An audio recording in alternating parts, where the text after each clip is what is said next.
दोस्तों फाइनली हमने खत्म कर लिया है टैली में अकाउंट वाला पार्ट। यानी कि टैली में मैंने आपसे बताया था कि हम टैली में 3 पार्ट्स पढ़ने वाले हैं, उसके साथ साथ टैक्स भी। कौन कौन से? पहला मैंने बताया था अकाउंट, दूसरा मैंने बताया था इन्वेंट्री और तीसरा मैंने बताया था पेरोल। इसके बाद शुरू करना था टैक्स।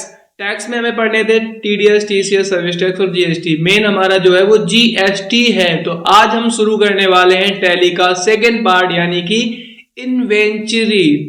उसके पहले कुछ छोटे से क्वेश्चंस आप लोगों से पुटअप कर लेते हैं, जो कि मैंने अभी अकाउंट खत्म किया है। तो आपसे पूछ लेते हैं एक्चुअल में अकाउंट टैली में अकाउंट का काम क्या होता है। जो मैं आपसे क्वेश्चन पूछ रहा हूँ इनके आंसर आप टेलीग्राम में मुझे दोगे। क्वेश्चन लिख लीजिए और आंसर आप टेलीग्राम में देंगे। उसके बाद क्योंकि ये फर्स्ट क्लास है इन्वेंटरी की, तो मिस बिल्कुल भी मत करें। अगर आप आज की क्लास मिस नहीं करेंगे तो डेफिनेटली इन्वेंटरी भी आपको उसी तरीके से समझ में आएगी जिस तरीके से आपको अकाउंट समझ में आ गया है।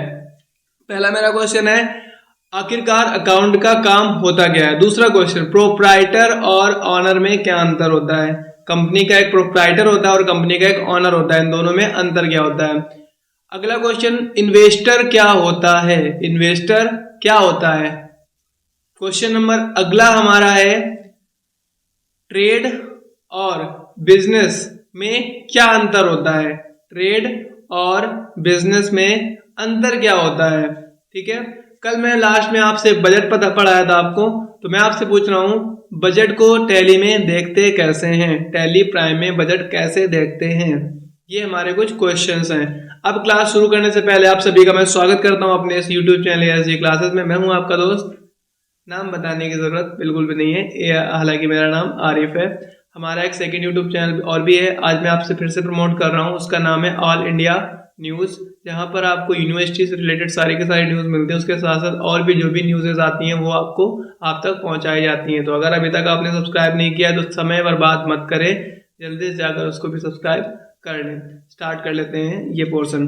दोस्तों आपको बता दूं कि टैली को जब भी आप रन करते हैं तो टैली में आपको जो स्क्रीन दिखाई थी उसको हम बोलते हैं gateway of tally. Gateway of tally पे जब आप जाते हैं तो पहला ऑप्शन हम लोग अभी टच करते रहे क्रिएट पे, जब हम एंटर करते थे तो क्रिएट पे आपको सेकंड नंबर पे क्रिएट पे आपको 3 बड़े बड़े ऑप्शन दिखाई देते थे। पहले में लिख के आया था अकाउंटिंग मास्टर, दूसरे में इन्वेंटरी मास्टर और लास्ट में आपको स्टेशनरी डिटेल्स लिख के आता था। पेरोल इसमें नहीं आ रहा होता है क्योंकि पेरोल को इनेबल करना पड़ता है। अकाउंटिंग मास्टर हम लोगों ने पढ़ा हुआ है और अब हमें पढ़ना है इन्वेंटरी मास्टर्स। तो इन्वेंटरी मास्टर्स के बारे में हम जानेंगे, लेकिन पहले हम जान लेते हैं एक्चुअल में टैली में इन्वेंटरी का मकसद क्या होता है, इन्वेंटरी को क्यों लाया गया है, इन्वेंटरी में काम क्या होता है। तो मैं आपसे बताना चाहूँगा टैली में इन्वेंटरी का जो मेन काम होता है वो होता है बिलिंग करना। चाहे आप किसी हॉस्पिटल में हो, किसी शॉप में हो, किसी बड़ी कंपनी में हो, आप जो भी सामान परचेस करते हैं उस सामान का आपको बिल मिलता है। तो वही बिल जो होता है वो टैली में इन्वेंटरी ऑप्शन द्वारा बनाया जाता है। ठीक है, टैली के इन्वेंटरी के पार्ट के द्वारा जो होता है काम वो होता है बिलिंग का। इसके द्वारा हम लोग क्या करते हैं, बिल बनाते हैं। बिल बनाना बहुत ही आसान है, जितना डिफिकल्ट आपको बिल देखना लगता है उससे कई गुना ज्यादा आसान है बिल बनाना। अगर आप स्टेप बाय स्टेप सारी चीजों को समझेंगे तो आप आसानी से टैली में बिल बना पाएंगे। तो टैली में इन्वेंटरी का काम क्या होता है, टैली में इन्वेंटरी का काम होता है बिलिंग करना यानी कि बिल बनाना। अब सबसे बड़ा एक क्वेश्चन हमारे माइंड में आता है, टैली में जो इन्वेंटरी है क्या वो नौकरी देता है। जी हाँ दोस्तों, टैली में सबसे ज्यादा नौकरी देने वाला जो पोर्शन होता है वो टैली में इन्वेंटरी ही होता है। ऐसा क्यों?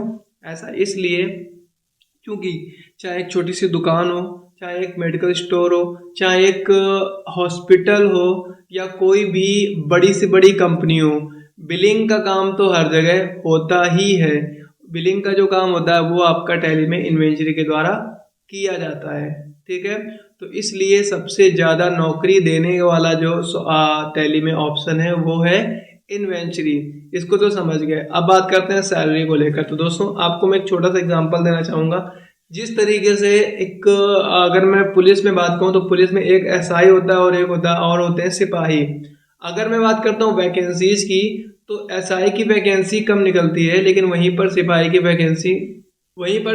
की जो वैकेंसी होती है वो ज़्यादा होती है। लेकिन अगर मैं सैलरी की बात करूँगा तो सैलरी जो होगी वो एसआई की कम ज़्यादा होती है और सिपाही की कम होती है। एग्जैक्टली टैली में अगर हम आते हैं तो टैली में इन्वेंट्री सबसे ज़्यादा नौकरी देता है, लेकिन सैलरी इसकी काफ़ी कम होती है। वहीं पर अगर मैं अकाउंट और पेरोल की बात करूं तो वो नौकरी कम देते हैं, लेकिन उनकी सैलरी बहुत ज़्यादा होती है। इन्वेंट्री में आप मैक्सिमम सैलरी 25,000 रुपये तक पा सकते हैं। इससे ज़्यादा सैलरी की उम्मीद अभी तो मत करिएगा, लेकिन शुरुआत में अगर आप बैठकर काम कर रहे हैं और आपको 25,000 भी मिल रहे हैं तो मेरे हिसाब से स्टार्टिंग में कुछ भी गलत नहीं है, आपके लिए इनफ हो सकते हैं। ठीक है, तो अब टैली में आप लोगों ने इन्वेंट्री के बारे में क्या क्या समझा, टैली में इन्वेंट्री क्या है, इन्वेंट्री में का काम क्या होता है, इन्वेंट्री में आपको सैलरी कितनी मिलती है और इन्वेंट्री में जॉब अगर आप करते हैं तो क्या करना होगा। ठीक है, ये आप समझ सकते हैं। ओके, अब हम बात करते हैं कुछ बेसिक चीज़ों की जो आज की क्लास में सबसे ज़्यादा इंपॉर्टेंट है।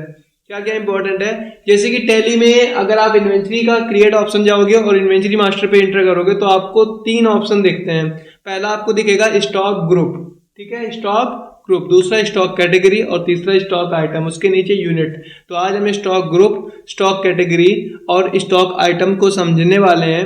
इनकी थ्योरी आप नोट डाउन करेंगे और मुझे स्क्रीनशॉट, मुझे फोटो भेजेंगे। तो स्टॉक ग्रुप क्या होता है, स्टॉक ग्रुप नॉर्मली हम समझ लेते हैं किसी भी कंपनी में जिस प्रोडक्ट की सप्लाई होती है, यानी किसी भी कंपनी में जो प्रोडक्ट सेल या परचेज किया जाता है उसी को हम स्टॉक ग्रुप कहते हैं। फॉर एग्जांपल किसी दुकान में आप गए जहां पर मोबाइल फोन्स, ईयरफोन्स और क्या नाम है, ईयरफोन, पेन ड्राइव वगैरह वगैरह बेची जाती हैं। तो ये जो प्रोडक्ट आप जिनके नाम ले रहे हो, मोबाइल, ईयरबड, ईयरफोन, ये सारी चीज़ें जो कहलाएंगी वो आपके कहलाएंगे स्टॉक ग्रुप। ठीक है, वह तो स्टॉक ग्रुप क्या होता है, किसी कंपनी में जिस प्रोडक्ट की सप्लाई होती है, जिस प्रोडक्ट को परचेस और सेल किया जाता है उसी को हम बोलते हैं स्टॉक ग्रुप। ठीक है, एग्जांपल में आप नोट कर सकते हैं, अगर कोई टेलीविजन की अगर कोई इलेक्ट्रॉनिक की शॉप है तो टेलीविजन, फ्रिज, एसी, कूलर, ये हो जाएगा। अब सेकेंड हेडिंग आपकी आती है स्टॉक कैटेगरी। स्टॉक कैटेगरी क्या होती है, स्टॉक कैटेगरी का मतलब ये होता है कि उस कंपनी में जिस ब्रांड के प्रोडक्ट सप्लाई होते हैं उसी को हम बोलते हैं स्टॉक कैटेगरी। यानी कि जैसे कि मैं ये कह सकता हूं किसी भी कंपनी में मान लो एलजी का प्रोडक्ट सप्लाई होता है, सोनी का प्रोडक्ट सप्लाई होता है, तो अलग अलग जो कंपनियों के मैं नाम ले रहा हूं इन्हीं को हम बोलते हैं स्टॉक कैटेगरी। वहीं पर अगर मैं बात करूं स्टॉक आइटम की, तो स्टॉक आइटम क्या होता है, बहुत ही ज्यादा इजी है। हमारे स्टॉक में जो आइटम होता है उसी को हम स्टॉक आइटम कहते हैं। जैसे कि मैं किसी शॉप गया और मुझे मोबाइल लेना है तो मैं सिर्फ इतना नहीं कहूंगा मोबाइल दे दो, क्योंकि जब मैं कहूंगा मोबाइल दे दो तो आपसे पूछेगा कौन सी कंपनी का, तो मैंने बताया कि सोनी का, फिर आपसे पूछेगा कौन सा मॉडल। तो जब मैं कंप्लीटली अगर बात करता हूं तो कंप्लीटली का मतलब होता है अगर आपसे कोई पूछता है कि आपको क्या लेना है, हमने सीधे बता दिया हमें Vivo Y19 मोबाइल फोन दे दीजिए, तो ये आपका स्टॉक आइटम कहलाएगा। स्टॉक आइटम का मतलब प्रोडक्ट का कंप्लीट नेम। जैसे कि मैं इस समय जो मोबाइल शूट कर रहा हूँ वो वन प्लस मोबाइल से शूट कर रहा हूँ, लेकिन अगर कोई कहेगा तो वन प्लस पे बहुत सारे आते हैं तो हमें कंप्लीट बताना पड़ेगा one plus not C2 C3 light. तो ये कंप्लीट जब आप बताते हो तो ये स्टॉक आइटम कहलाता है। तो आज के पोर्शन में टैली इन्वेंट्री मास्टर में हम लोगों ने क्या क्या पढ़ा, इन्वेंट्री मास्टर में पहली चीज पढ़ी स्टॉक ग्रुप क्या होता है, दूसरा स्टॉक कैटेगरी क्या होता है और तीसरा स्टॉक आइटम क्या होता है। इन चीजों को हम प्रैक्टिकली देखेंगे सेकंड वीडियो में, इनको हम प्रैक्टिकली क्रिएट भी करके आपको दिखाएंगे क्या क्या होता है। जो चीजों को मैंने छोड़ा है उनको हम अगली क्लास में लेंगे, क्योंकि पहली क्लास में चाहता हूँ लंबी ना हो, जितनी first impression is the last impression, तो पहली चीज आपको अच्छे समझ में आ जानी चाहिए। थैंक यू सो मच, मिलते हैं हम अगली क्लास में, तब तक अपना ख्याल रखें। Thank you.